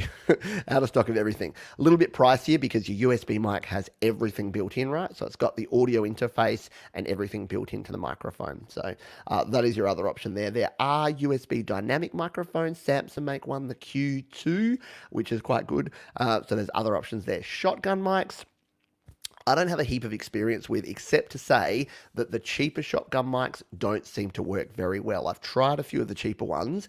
I haven't tried an expensive or a good quality shotgun mic, but I think unless you're going to go to something like the Shure or a Sennheiser, that's probably going to be a few $100s. Your shotgun mics, the cheaper ones you find on Amazon and eBay, are really not great quality. So hopefully, I know that went off on a bit of a tangent there, but hopefully that gave you a few ideas and things to think about when it comes to your microphones. Hello, Tim. Yes, I know it's late over there in the UK, so thank you for dropping by and saying g'day here. We'll continue on. Tom Rochelle, big procrastinator. Yes. And Scott says, I overthink for sure. Makes sense now that there's a KISS method for music making. Yeah, exactly. What would it feel like if it was, what would it be like if it was easy? Exactly. Do you have a studio? I have this. I have my home studio. So, yeah, I do most of my recording on my iPad, and I have my little studio set up here, which works well for me. We're going to continue on here and see if we have a question from Solarak. Says, can a recording quality of the piano or voice be different from a USB hub, $10, versus a hub of $50 that I use on my interface? So, not really. So the actual quality of the audio recording, if you're using a USB hub, so let's just take a quick step back. USB hub is a way that you can connect up a bunch of different USB devices to your Mac, your PC, your iPhone, or your iPad. It powers up the devices, and it means you don't have to worry about running out of power. And for your iOS devices, it means you can have multiple devices connected at the same time. So super handy. Does a cheap one or a more expensive one matter? Not really, as long as it's working. So because it's digital, it's usually either on or off. So the actual sound quality won't change because all you're doing is providing that USB digital connection, and digital by its very nature is either on or it's off. Where you run into trouble is some of the cheaper ones may have a slightly dodgier power supply, which means that the power might not be going through all the time, which means you'll get it cutting in and out. So the only reason I would say buy a more expensive one is if you've bought a really cheap one and you're having problems with suddenly getting that error message, like this device uses too much power or accessory not supported, then it may be due to your USB hub not working well. So I use the 10 DAC, so I use a $20 powered hub, the 10 DAC powered USB hub. There's Atola make good ones. ones and can make good ones. I'll just stay away from the absolute no-name, like $10, $5 ones on eBay. They tend to not cut the mustard when it comes to the amount of power. So yeah, short answer is no, it doesn't really matter. But if it's affecting you and you're using a cheaper one, upgrading to a more expensive one, probably just going to be better quality components and yeah, going to be more reliable for you in the long term. Alrighty. We'll continue on down here. Again, if you've got questions, please put question in front. Lots of great questions here today. So thank you. Thank you everyone for joining me here. I really appreciate your support. I do have another crowd question. Where are we? We're an hour and a half in. So I'll throw another crowd question out in a minute once I'm sure that I've caught up on all of the questions that have come through here today. So I'm scrolling on down. I'm not seeing the word question again. Tim says, can't see the Rode NT USB mic on your list. Yeah, I've never used one. So the main reason for that, Tim, is, and I probably should add it because I know many people that have used it. So everything on my list is stuff that I've personally used, or in some rare cases that someone that I trust inherently has used and recommended. So yeah, I should probably put the NT1A and the NT USB on there because whilst I don't personally use them right now, I know that they create very good sounds and they're very, very good quality mics. Good night to you, my friend. Yes, hopefully, yeah, folks can. This show's designed for you to pop in and out. So yes, no problems if you can't be here for the whole thing. Hello, Great Oven. How can I make a smooth panning effect in GarageBand? So panning effect, I tend to use automation. So I've done a video a while ago around panning automation. Let's see if I can find it here. And I won't go into detail except to send you that direction. Where are we? Pete Johns panning automation. Yeah, so there we are. If you come over here, you can probably even see, in fact, I've got two of them. I've done it twice. I've got a longer video and a shorter video. So this one here is about automating panning, and you can kind of see what the method that I use there is. We'll just bring it up real quick. It's basically, oh, is that going to mute? Oh, it's the volume's down anyway.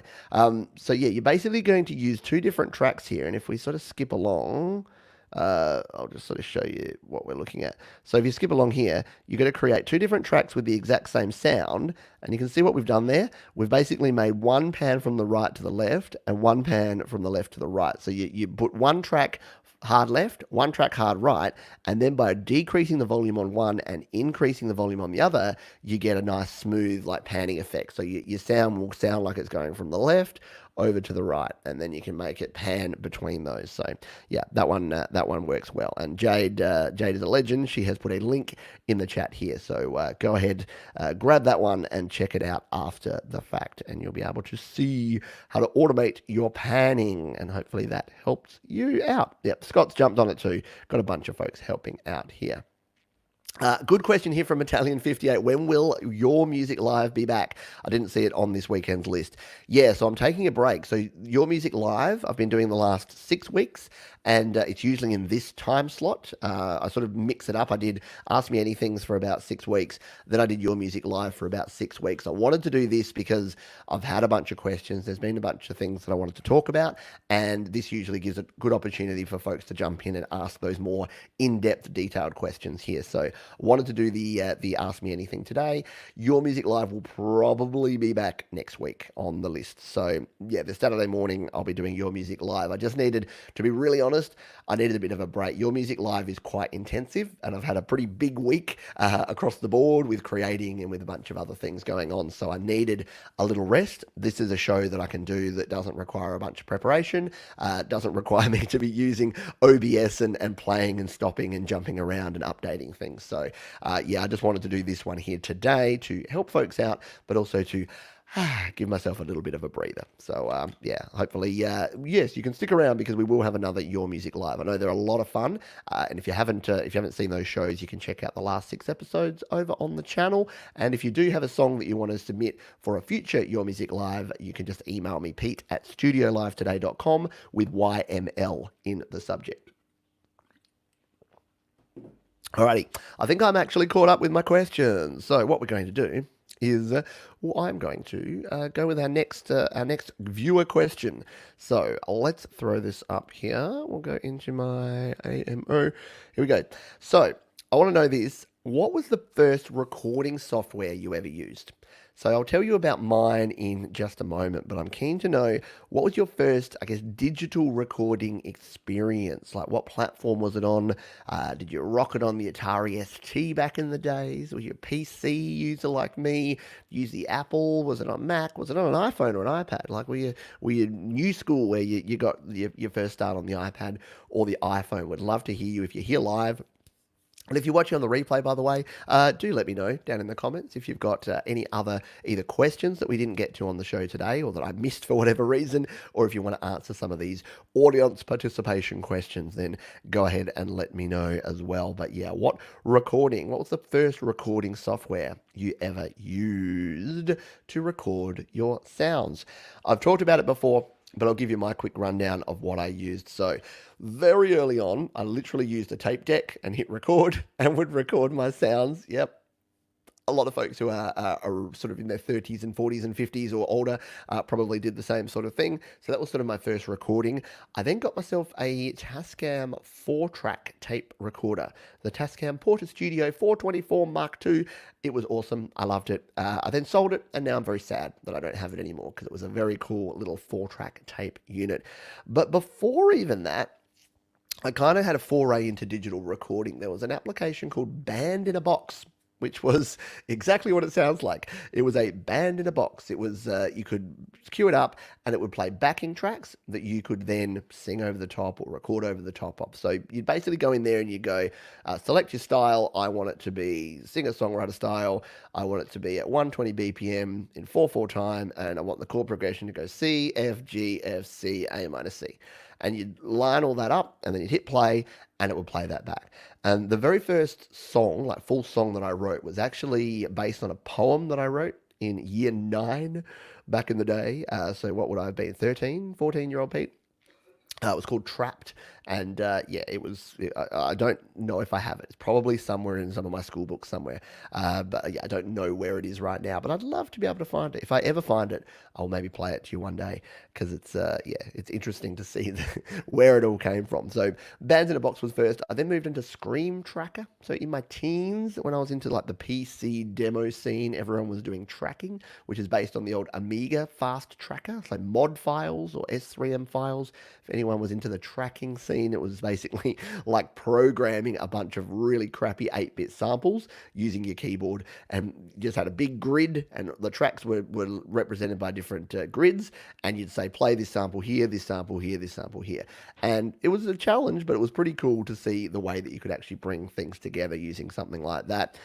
Then in the PC realm, when I got back into it, so we're talking 6-7 years ago, I used something called Cakewalk Music Creator Studio, version 6 first, and then version 7, and that's since died, but it's kind of reborn as Cakewalk by BandLab. So it's still kind of around in a different iteration. Used that for a while, moved into Reaper because I wanted something that had a bit more flexibility and a bit more usability. Moved into Reaper. Found that a little bit too overwhelming, and then moved back. That was when I discovered GarageBand. So I had an iPad, and at that stage it was GarageBand version 2.1, and I'm like, hey, this is kind of cool. I'll play around with it. It got updated, version 2.2, 2.3, 2.4. So yeah, over time it just got better and better.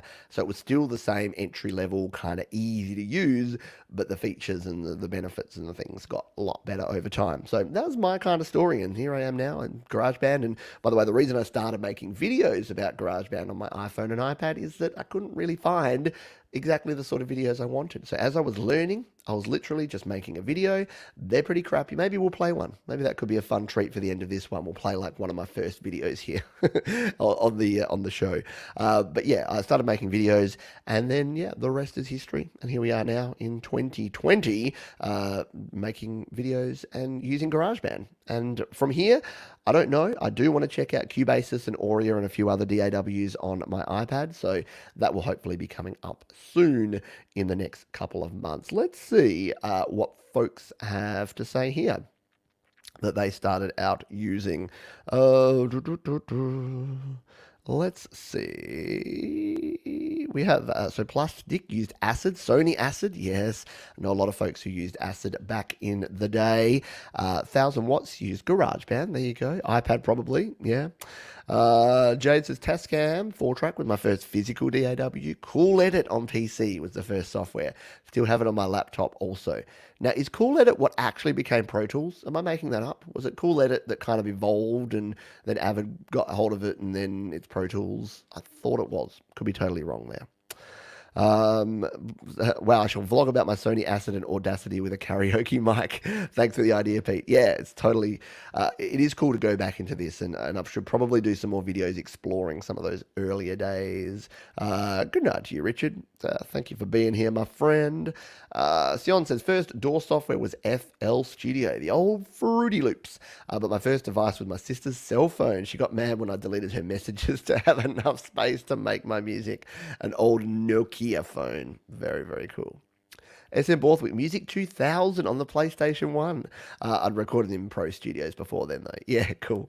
I did see that, and I think I had it at some stage. I think someone gave it to me back when things like mod chips were around.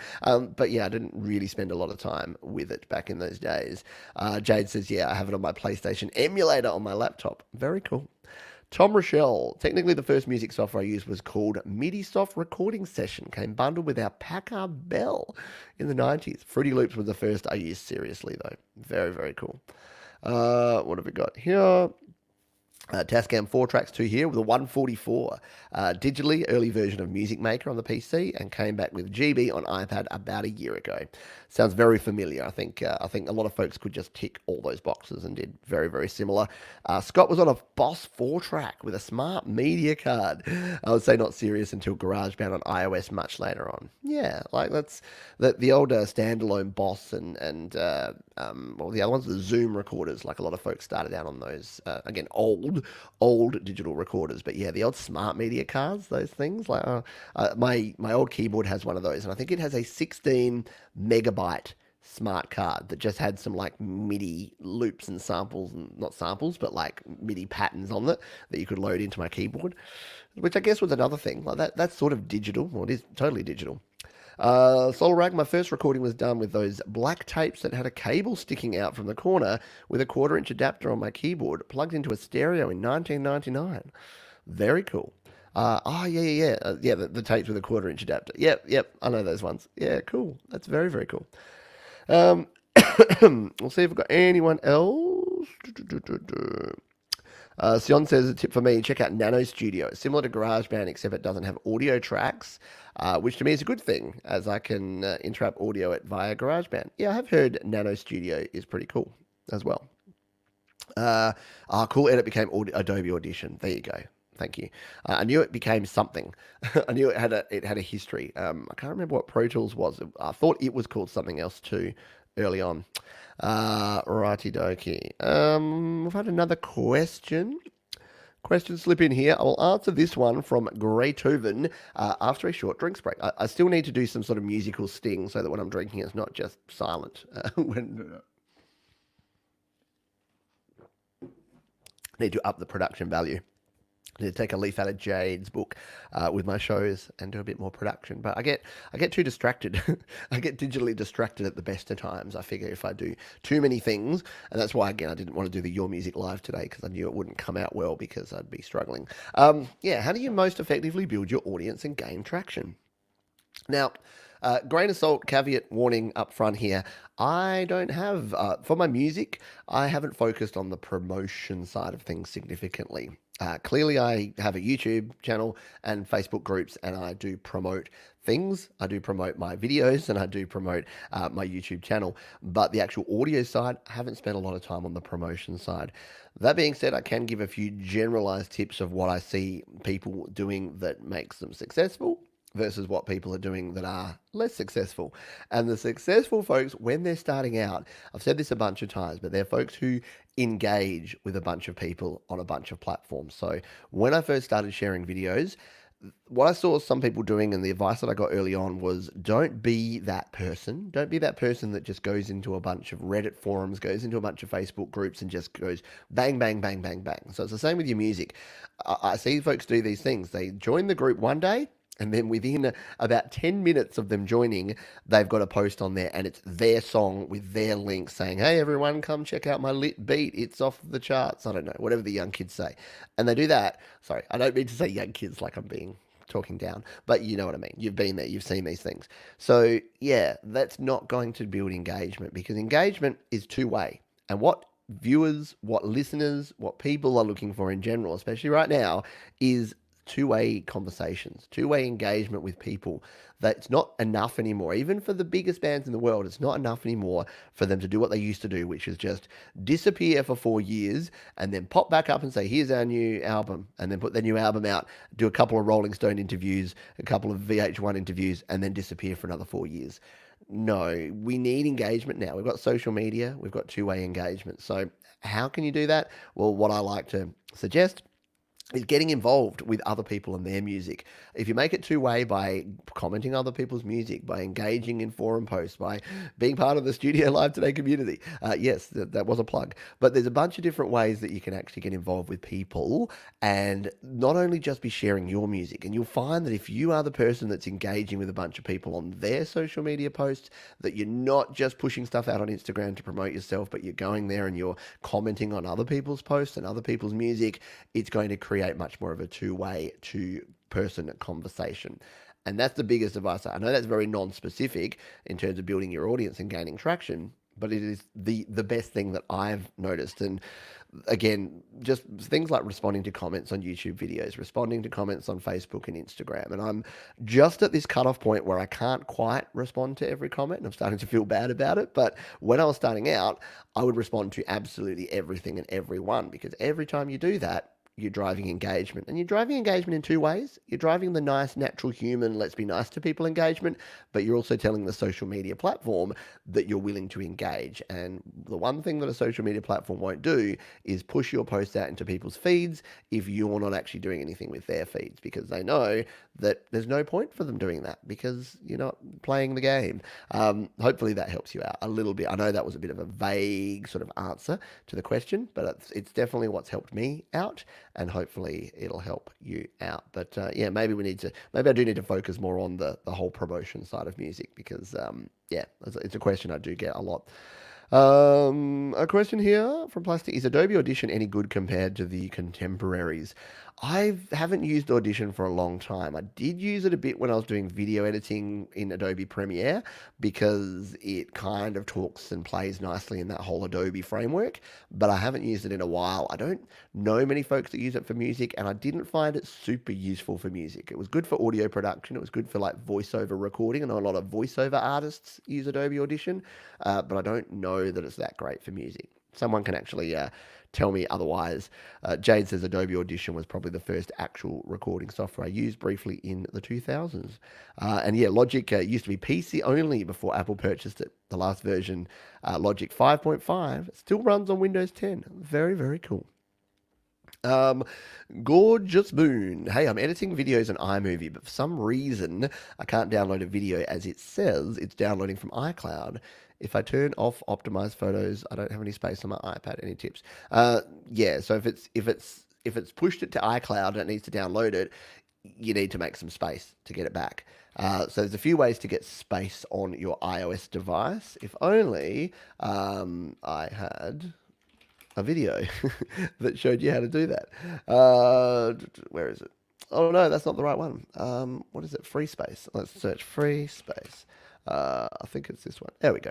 So I would jump over here. I've actually got two different ones. I've got two different videos here. This one's how to free up space on your iPhone or iPad, and that shows a few different strategies that I use, because there's a lot of overhead stored on your iPhone or iPad that you may not know about. So what that shows, these couple of videos, they show is how to go into your deleted items. So obviously you can delete your photos, but then you need to go into your deleted photos to actually delete them. The same is for all your other files. So if you go into your Files app, you'll notice that there's a recently deleted files section in there. You can also delete those. The other things you can do are things like remove and then reinstall Facebook, YouTube, Instagram, anything that caches a lot of media, a lot of audio and video files. You want to make sure that you actually remove those. So if you just basically delete the whole app and then install the app, you can take, so my Facebook often sits at 1 or 2 gigabytes. I remove it and reinstall it's like 200 meg. Same with YouTube. YouTube can get up to several gigabytes because it caches and downloads a whole bunch of stuff in the background so that it can be quicker when you're playing videos. But if you don't want all that overhead there, delete the app, reinstall it. It's a cool tip and it will get you back up and running. Hopefully, it will help you. Where are we? We're running low on time here. We're nearly at the end of this one, and I'm looking for any more questions. If I have missed your question, this is your last chance. Please speak now or forever hold. Well, not forever. Speak now or hold your peace until tomorrow when I do home studio Q&A. So this is always fun to do these because I like some of the sort of more different questions and the ones that I can dive deep into and demo stuff on the iPad or show you some links or do some things. It's a good opportunity to do that in a show like this. But I do have my quick fire Q&A show, home studio Q&A, that'll be happening this time tomorrow morning. So you can, of course, come back and do that. So Jade says same with Facebook. Yeah, delete and reinstall every 2 weeks. Yeah, I know it's a bit of a pain in the butt, but it does really, really work because let's just do a quick live test, shall we? Let's see how much my Facebook is taking up right now. By the way, if you don't know how to do this sort of stuff, if we go into my text message, if we go into my settings here, and we go iPhone storage. So it's here in your settings. If you go into general, settings, general, and then iPhone storage or iPad storage, if you're on an iPad, you can't see any of that, can you? I have to put it like sideways so it doesn't reflect off the, you're not going to be able to see that at all. I could probably use that. Let's just take a quick look anyway. So if we go into my iPad storage, what's using all the space here? So not surprisingly, GarageBand is using 1.5 for the app and 3.6 gigabytes for my data. That's not surprising. My messages are huge there. LumaFusion's huge. Audio Share is huge. But right up there is YouTube. So currently my YouTube app size is 186. My documents and data for YouTube, 2.11 gigabytes. Yeah, ridiculous. So all I needed to do, if I'm in here, you can see there, slightly to the side, I just hit the delete app button, I reinstall it, put my username and password in, and we're back up and running. You won't lose anything unless there's downloaded videos that you actually want to be able to view offline. You will lose those, but you can re-download them. It'll save you the space and you'll just get what you need. Where are you, Facebook? Doesn't look like it's being as bad at the moment. So, okay. So I must have done this recently because my Facebook is only at 244 for the app and 214 for documents and data. So again, I've got at least 200 megabytes that I can free up there just by deleting and reinstalling Facebook. Instagram. Yeah, Instagram's 342 meg of data that it's got sitting there, and it's documents and data. They're the main ones here. TikTok. I don't use TikTok anymore. That one might have to go. But yeah, there's a bunch there that are using a bunch of different space. So yeah, do check that. Go into your iPhone storage, see what apps are using all your stuff, because that's going to help you out. If you're using an iOS device, that will help you and make sure that you have enough room to do all the things and the stuff. Whew, alrighty, that is going to do it for this one. As Jade says, she's doing the great stuff here around the support. She's helping prompt me to do the self-promotion. It's weird. My day job's in sales and marketing, and I do like a 2-hour stream and then forget to actually tell you the call to actions of the things that you should do. So what can you do? Well, you can buy some merch. You can get a t-shirt similar to this one. Thank you to Stu Cash, who bought one during the week. Other folks who have been buying the t-shirt. I hope you can send me a photo of you rocking the t-shirt out and about. You can become a supporter on Patreon. We've got some cool stuff coming up for the patrons over on Patreon over the next couple of weeks. I've got some new hardware that I'll be checking out, and we'll be looking at that first on Patreon. So if you want to be a patron, you can do that. You can also make a donation to support the channel. So if you go to, there's a PayPal link down in the description that you can do. And that message that I just got was from Robert, so who has just donated via PayPal. So thank you, Robert. That is awesome. Appreciate you and your support. So anyone else, if you do want to support the channel, you can do that. And the easiest way to find out all of the things and all of the places you can go is to go to studiolivetoday.com.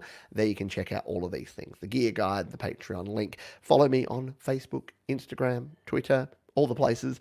And yes, we will be back tomorrow. So tomorrow we've got a couple of things. We've got the home studio Q&A show. I'm doing a live busking session, which should be a bit of fun. I haven't worked out all the details, but we're going to just have a go at that. Do a little live online busking here, which could be fun. Since busking out and about is not really, well, it's almost there here in Adelaide. We've almost got the ability to do more stuff. So we've got that one, and then GarageBand Weekly happening on what is Monday morning for me, Sunday afternoon and evening for many of you folks. Thank you for joining me here, for hanging out. For those that have been here the whole time, thank you for being here. If you've just dropped in and dropped out, or you're watching on the replay, if you got some value out of this one, if you had some fun, hitting the like button helps me out, tells me that I should come back and do more of these shows. And yeah, leave your comments down if you're watching on the replay as well. If you've got any questions, we will certainly try to get to them by myself or the wonderful Studio Live Today community. Thank you, folks. I'm off to enjoy some of this wonderful winter sunshine that we have here before it is fleeting and goes. I hope you have a great day, and I'll catch you next time. Cheers.